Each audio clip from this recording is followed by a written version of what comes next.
ශූර්ය වංශිකේ සියල්ල මාට්ටු ලංකාවට එළව එළව ගැහුව හේතුවත් එළියට ජේෂා ලංකාවට පැමිණියේ ඇයි?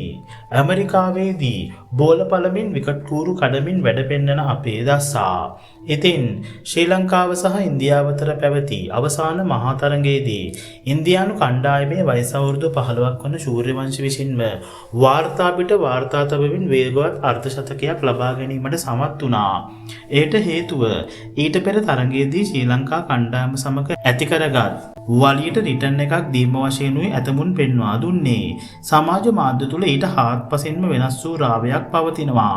එනම් එම තරඟයට පෙර ඉන්දිය ක්‍රිකට් ආයතනයේ හිටපු සභාපති මෙන්ම වර්තමාන ජාත්‍යන්තර ක්‍රිකට් ආයතනයේ සභාපති වන ඉන්දියානු ජාතික ශේෂා ලංකාවට පැමිණ තිබුණා. ඉතින් එලෙස හෝ පැමිණීමත් ශූර්ය වංශිකයේ වේගවත් අර්ධශතකයක් අතර සම්බන්ධතාවයක් පවතින බවටත් ඇතමුන් පවසනවා. ඔවුන් පෙන්වා දෙන්නේ ශූර්ය වංශයට ගැලපෙන ආකාරයට තනතිරුව සකසා ඇති බවයි. ඉතින් ඇත්තටම ජේසාමී හදිසියේ ලංකාවට පැමිණීමද හේතුවක් ප්‍රශ්නාර්ථයක් පවතිනවා. ඒ කෙසේ වෙතත් ශූර්ය වංශියනු සැබෑම දක්ෂයෙක් ආයේ කතා දෙකක් නැහැ. මොකද මොන පිච් එක හැදුවා ශූර්ය වංශයට පුළුවන් නම් අනිත් අයට බැරි වෙන්න හේතුවක් නැහැ. සමාජ මාධ්‍ය තුල මේට ප්‍රතිවිරුද්ධ අදහස් දක්වන පුද්ගලයින්ද පවසන්නේ මෙවන් අදහසකි. මෙම තරගයෙන් පසු විරාට් කෝලි එහිදී පෙන්වා දී තිබුණේ ශූර්ය වංශය සමග සංසන්දනය කිරීමේදී ශ්‍රී ලංකා ක්‍රීඩකීන්ගේ ඇති දක්ෂතාවයේ දුර්වලභාවයයි.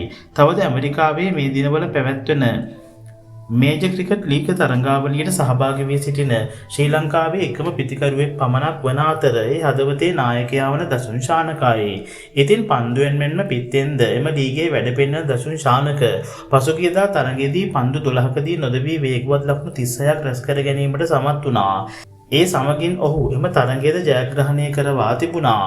තවද පන්දු යැවීමේදීද කඩුළු 3ක් ලබා ගැනීමට ඔහු සමත් වුණා.